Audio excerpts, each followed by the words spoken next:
Hey There Delilah by Plain White Tees is another great example of how I use songs not to build your repertoire but as tools to bring you new ideas and to build your guitar playing itself. We saw the key of D early on with something like Bad Moon Rising, D, G, and A being the primary chords in that song. We saw how we could take something like Don't Fear the Reaper, which has A minor to G to F to G, and transfer that knowledge into something like Kryptonite, where instead of playing A minors, we play B minors, G and A.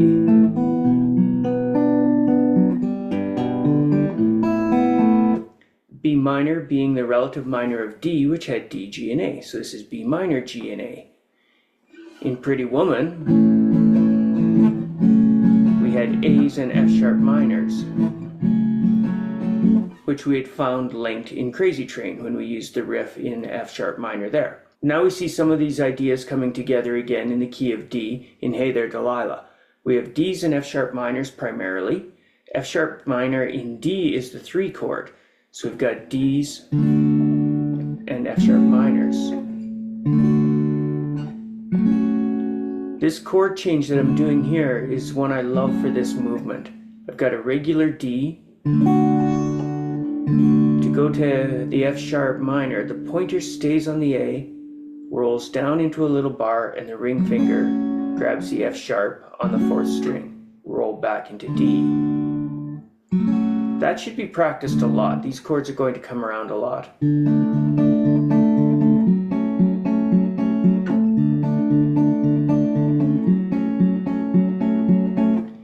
Except for the fact that in this song, I don't actually want to play a real D shape. We've run into, in Bad Moon Rising, when we want our boogie note, which is adding the B to a D chord, we only place the middle and pointer finger on the 3rd and 2nd strings of the D. You can bar down on the 1st string if you still want the entire chord, or just play those 2 notes. We just saw that as well in Keep Your Hands to Yourself, where we're doing the boogie on A and then on the D. I want to do that in Hey There Delilah. Whether you bar these 2 notes with your pointer and use your middle on the 2nd string, or just play the 3rd and 2nd strings, that would be our D. The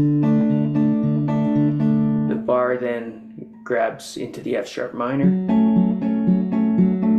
middle finger back on D, ring finger on F sharp minor, middle finger D, F sharp minor. So that's the main part of the song.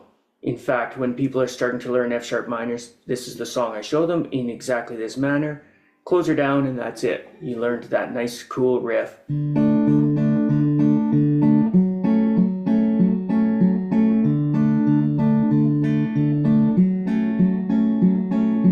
And you're ready to go.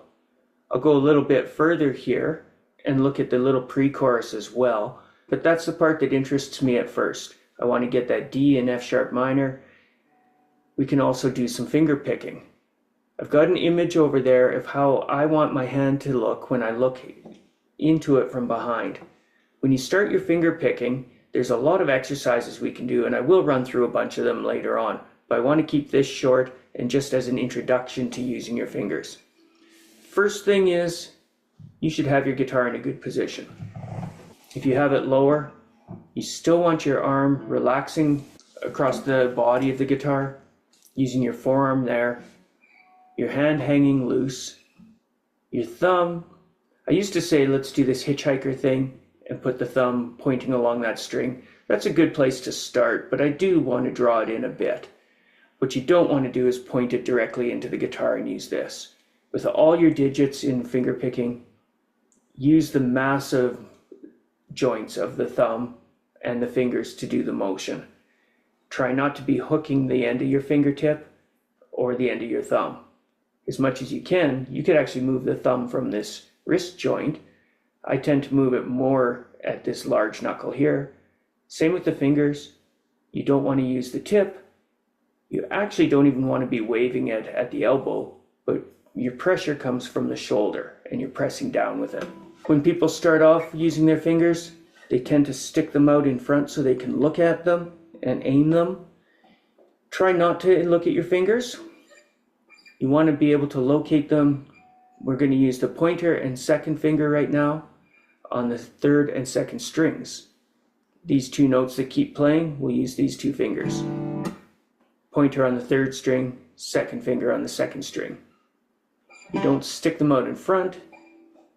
You let them point backward a little bit. The thumb's in front so that the thumb and index have clearance around each other. You don't want them banging into each other, and you don't want the thumb behind that finger. I'll give you lots more tips later on. One other one though for now is you're not pulling on the strings. You're not trying to lift them up, which is what people will do naturally. You aren't even trying to brush them toward your face, which I thought was natural when I started playing. I thought, well, of course, your action is this way. The weight of your finger is actually on the string.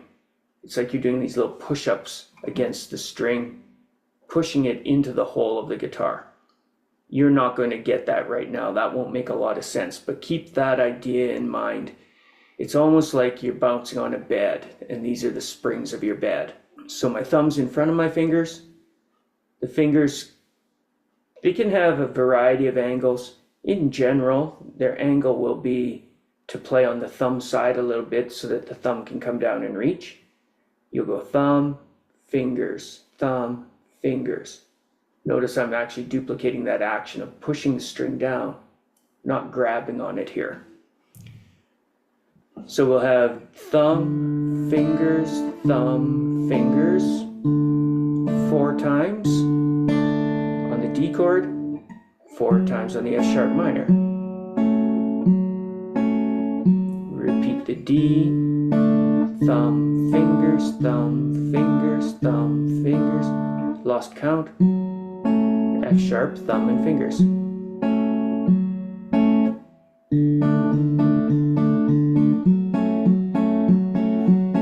We do that pattern twice for an intro and twice with vocals.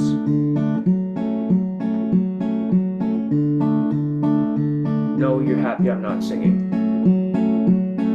Now we need our B minor chord. You know, we do B minors in the key of D all the time. B, A, and G. Summer of '69.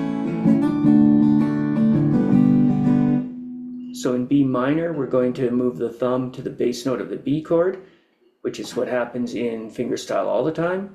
So that's a 5th string. These fingers stay on the same 2 strings. Wrist is fairly relaxed. It's not cocked. It's just hanging the way it wants to hang. We hit that 3 times. I've jammed all this in really close so you can get a look at all the chords without having to read a ton of tab. We've got the 2 on this string, 3 and 4 of the B minor on the top 2 strings of this chord. We play it 3 times, an open A string and a G chord. That G chord, you could play a regular G, so you can go B minor.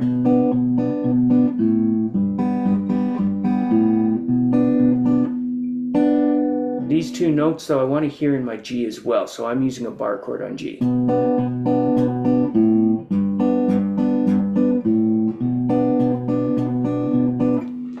My hand prefers an actual B minor here. I know it well, my fingers go into it well, but a lot of people will take this 3 and 4 and play only those 2 notes. That's all you need, so they'll put them down and the pointer on the 5th string, eliminating the need for the bar on the B minor. Open A, pointer down to the 6th string for the G.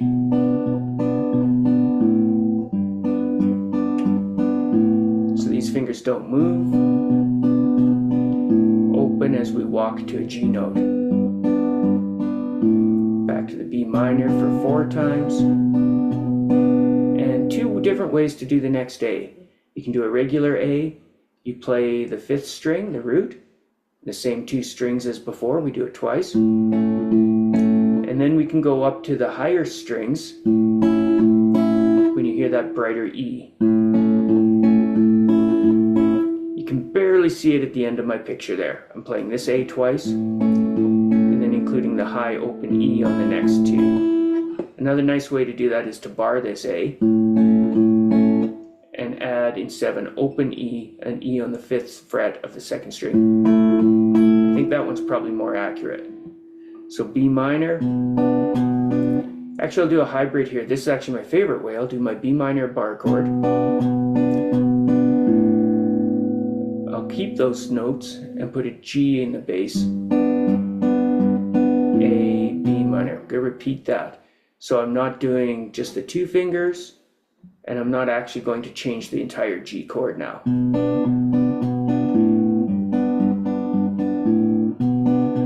It doesn't repeat, but I'll repeat so you can see it. B minor, A, G, A, B minor, A, G. Now where it really goes is to the B minor 4 times. A, D. Another nice reason for having this A bar chord is you're already in a bar shape as you go to the D and the F sharp minor. Bar, I'm barring the 2nd fret for D, F sharp, G, B 4 times, A, pinky D.